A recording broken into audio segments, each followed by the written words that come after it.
along with fair, but there were also a lot of negative remarks, as you can see, pointless, stupid and racist amongst them. Well, joining me now is Ewan Herbert Small. He's an illegal immigrant who's been in the UK for a decade now. And Ewan Herbert Small, when you came here, what were you hoping for? Well, Sarah, I was born a British citizen, as you know, in a British colony. You were born in St Kitts? I was born in St Kitts, a British colony at the time. So I was born with the same status as the Prime Minister, as Theresa May.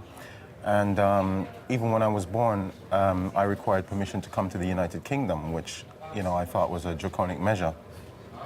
And I came here anyway, and I've been living here for the past 10 years, just hoping to make a better life for myself in this country, a country that I've always identified myself with as being British. I have 2 children who were born here in London, who are also considered stateless by the Secretary of State. They're denied passport facilities, and I've been threatened that they can be removed from the country at any time. So just to clarify, you were originally classed as a British citizen of the UK and colonies, but the rules changed in 1983, and that meant that you no longer had the right to abode here in the United Kingdom. Even before the 1983 change, the 1971 Act changed a 700-year-old right of having the right of abode in this country. And your grandfather had come over here, he Yes. had settled here?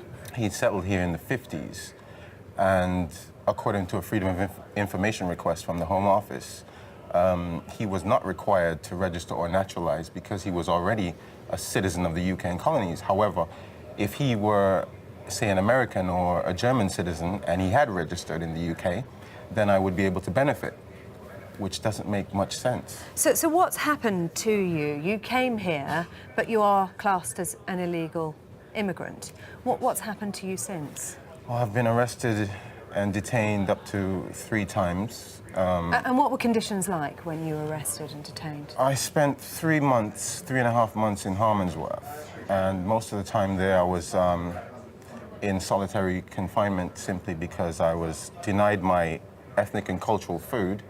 Under Section 13 of the rules, I'm allowed ethnic and cultural food, which is West Indian food, and I was denied that. And because I protested and I threw a tantrum, I was admitted in solitary under Section 40 of the rules. So, you know, I had a battle with the governor of the detention center about the rules, and you can't just decide which sections of the rules you're going to follow and which ones you're going to deny me.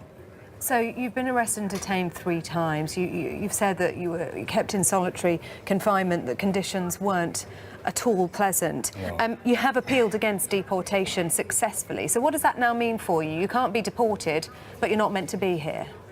Well, I've not had a successful appeal. I'm still in limbo at the moment. And so you're statusless, effectively? Still, yes. And what does that mean for work?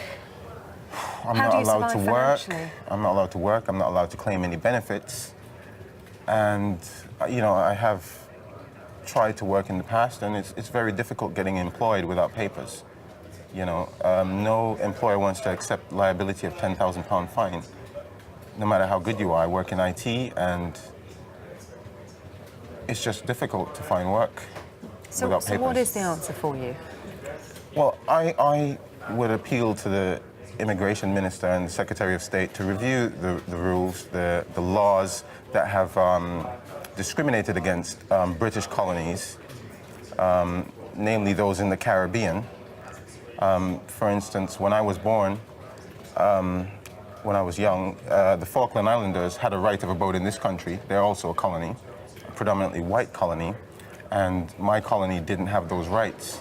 Also, when Montserrat sustained a volcano in '95 and their refugees were fleeing, the British government didn't admit them into the United Kingdom until 2 years later, when the Americans were admitting them, and it caused an embarrassment for the British government. So I think that the British government needs to right these wrongs.